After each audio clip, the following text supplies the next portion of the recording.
Aqui com o Denilson, você falava pra gente que o Guarani era o resgate da sua carreira.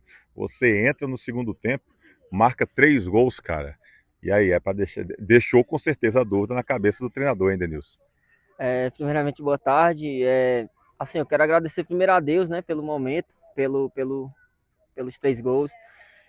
Com certeza, agora o Danilo vai ficar pensando, né, sobre a escalação, mas isso é com ele, não é comigo. Eu tô aqui para fazer meu trabalho, respeito meus companheiros.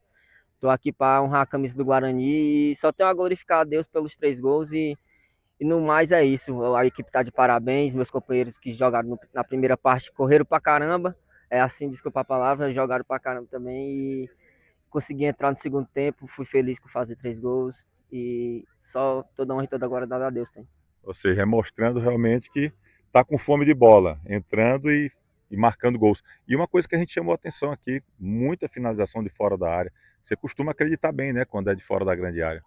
Sim, Tony, assim, é uma característica minha, né, chutar de fora da área e procuro também servir meus companheiros.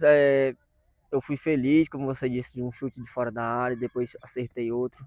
E no mais, como você disse, é o resgate mesmo e tá começando com o pé direito é muito bom. Deus é tão maravilhoso que faz coisas, faz mais do que a gente imagina, né? A gente imagina uma coisa e Deus faz outra. Então, eu tô muito feliz e vou fechar com meus companheiros agora e é isso. No mais é isso. Eu só tenho a agradecer. Rapaz, acho que não é pé direito, não, pé esquerdo, porque foram 3 gols de canhota. É verdade, foi de canhota, é verdade, Pen. Parabéns, meu irmão. Obrigado, obrigado.